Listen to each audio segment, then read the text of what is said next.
உங்கள் favourite TV ஷோக்களை இனி miss பண்ண தேவையில்லை. ZEE5 இல் முற்றிலும் இலவசமாக காணுங்கள். இங்கேயும் எப்பொழுதும். சார், மினிஸ்டர் கிட்ட பேசி அவர் ஓகேன்னு சொன்னதுக்கு அப்புறம் தான் சார் ப்ரொசீட் பண்ணிருக்கேன். இப்ப திடீர்னு வந்து கான்ட்ராக்டை ஷேர் பண்ணிக்கங்கன்னு சொன்னா அதுல என்ன சார் நியாயம் இருக்கு? சார், அந்த கான்ட்ராக்ட் வேல்யூ 150 crores. அதுக்காக நானும் என்னோட ஸ்டாஃப்ஸும் அந்த அளவுக்கு ஹார்ட் ஒர்க் பண்ணிருக்கோம் சார். சார், இப்படி ஒரே நாள்ல இன்னொருத்தருக்கு தூக்கி கொடுக்கணும்னு சொன்னா எப்படி சார் பண்ண முடியும்? சார் சார், இதெல்லாம் ரொம்ப தப்பு சார்.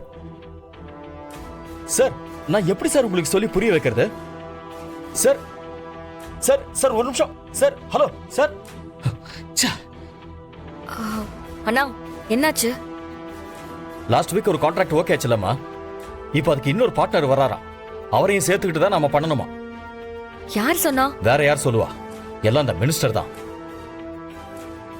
யாரோ ஸ்வேதா கார்மெண்ட்ஸ் ஓனரா. அவங்க கூட சேர்ந்து தான் அந்த கான்ட்ராக்டை முடிச்சாகணும். இல்லனா இந்த கான்ட்ராக்டை கேன்சல் பண்ணிடுவேன்னு சொல்றாங்க. இது வரைக்கும் 30 கோடியில இருந்து 40 கோடி வரைக்கும் நான் இன்வெஸ்ட் பண்ணிருக்கேன். இப்ப திடீர்னு ஒருத்தங்க உள்ள வராங்கன்னு சொன்னா என்ன அர்த்தம்? அந்த ஆளு மினிஸ்டருக்கு ரொம்ப வேண்டப்பட்டவங்களாம். அதனால அவங்களுக்கு ஷேர் கொடுத்தே ஆகணுமா? அண்ணா, அந்த கார்மெண்ட்ஸோட பேர் என்னன்னு சொன்னீங்க? ஸ்வேதா கார்மெண்ட்ஸ். என்ன பண்றதுன்னு எனக்கு ஒன்னும் புரியல மித்ரா. உன் கல்யாணம் வேற இருக்கிறதுனால நான் எப்படியும் மீட்டிங்க்கு வரமாட்டேன்னு தெரிஞ்சுதான் இந்த வேலையை பார்த்திருக்காங்க. சரிண்ணா, இப்ப எதுக்கு நீ இவ்ளோ டென்ஷன் ஆகுற? பார்ட்னர்ஷிப்ல தானே பண்ணி கொடுக்க சொல்றாங்க, பண்ணி கொடுத்துலாம். ஏய், என்ன மித்ரா புரியாம பேசிட்டு இருக்க? இன்வெஸ்ட்மெண்ட் நம்மளோடது, உழைப்பு நம்மளோடது. ஆனா லாபத்தை மட்டும் இன்னொருத்தர் கூட பங்கு போட்டுக்கணுமா? அண்ணா, நம்ம மினிஸ்டர் பகச்சுக்கிட்டா நம்ம பிசினஸ் பண்ண முடியாது. அதனால அந்த பார்ட்னரை இங்க வர சொல்லுங்க, அவர்கிட்ட நான் பேசிக்கிறேன். மித்ரா, நான் என்ன சொல்றேன்னு புரிஞ்சுதான் பேசிட்டு இருக்கியா? அண்ணா, எல்லாம் புரிஞ்சுதான் சொல்றேன். நீ அந்த பார்ட்னருக்கு மட்டும் போன் பண்ணி என் தங்கச்சியோட ரிசப்ஷன் நடக்குது, வந்து என் தங்கச்சியும் மாப்பிளையும் வாழ்த்திட்டு போங்கன்னு இன்வைட் பண்ணு. மத்ததெல்லாம் நான் பாத்துக்கிறேன். என்ன பாத்துக்கிட்டே இருக்க?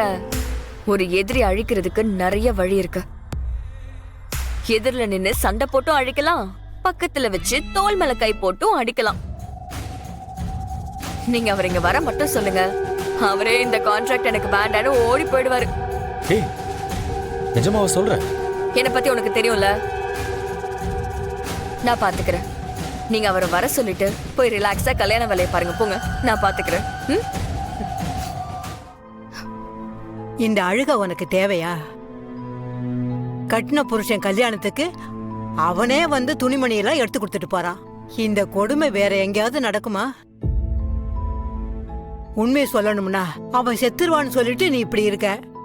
ஆனா அவனை நினைச்சு நினைச்சு அழுதே செத்துருவ போல இருக்க. வேற என்ன பண்ண சொல்றீங்க? வேதனையோ கஷ்டமோ நான் தானே அனுபவிச்சாகணும். அது நீயே உனக்கு கொடுத்துக்கிற தண்டனை. எனக்கு ஒரு விஷயம் தான் புரியல பாரதி. தமிழ வளர்த்த மாதிரி ஆதியும் வளர்த்தரலான்னு நினைக்கிறியா?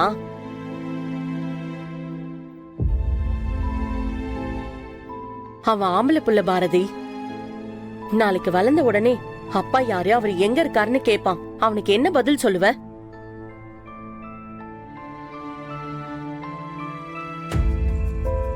நீங்க கேக்குற கேள்விக்கு என்கிட்ட பதில் இல்ல. ஆனா ஒன்னே ஒண்ணு மட்டும் சொல்றேன். என் பிள்ளைங்க 2 பேரும் என்ன கஷ்டப்படுத்துற மாதிரி எதுவுமே பண்ண மாட்டாங்க. இன்னைக்கு வேணா உனக்கு அப்படி தோணும், ஆனா போக போக அப்படியெல்லாம் இருக்காது பாரதி. இப்ப என்ன சொல்ல வரீங்க?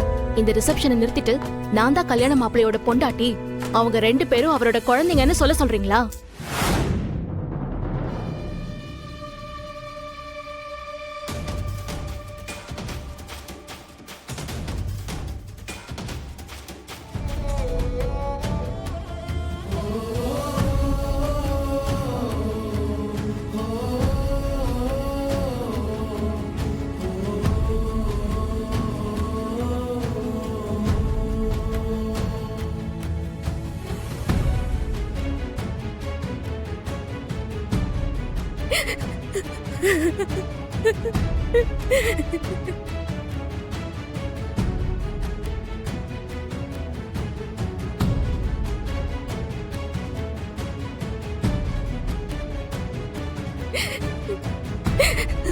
ஐயோ கடவுளே, என்னை ஏன் இப்படி சித்திரவதை பண்ற?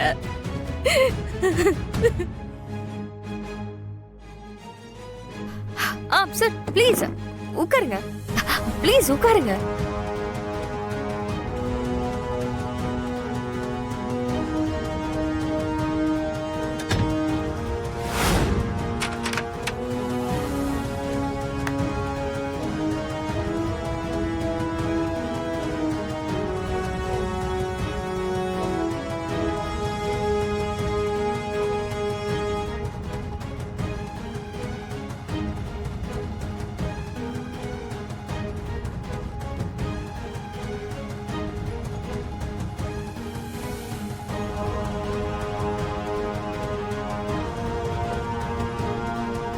தம்பி,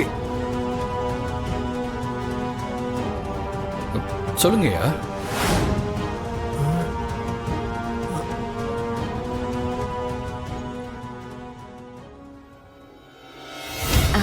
அப்புறம் எப்படி சார் இருக்கீங்க? ரொம்ப நல்லா இருக்க. நீ எப்படி இருக்க? நான் நல்லா இல்லையே சார். எப்படி நல்லா இருக்க முடியும்?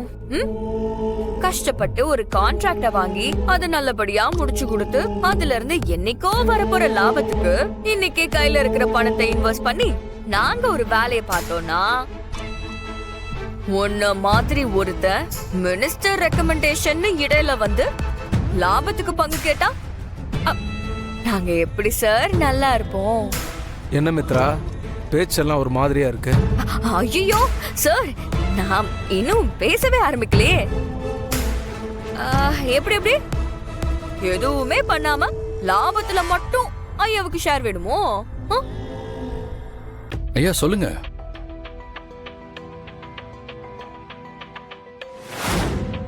ஐயா உங்களை தான் கேக்குறேன், என்னாச்சு?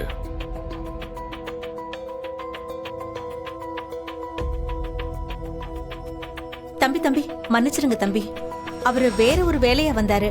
உங்களை வழியில பார்த்ததும் ஏதோ யோசனையில நின்னுட்டாரு. நீங்க தப்பா நினைச்சுக்காதீங்க. சச்ச பரவாயில்லம்மா, அதெல்லாம் ஒண்ணும் இல்ல. நீங்க கூட்டிட்டு போங்க. என்னங்க வாங்க வாங்க. இல்ல நாங்க சீதா, வாங்கன்னு சொல்றேன்ல, அவரு மன்னிச்சிருப்பா. வாங்க.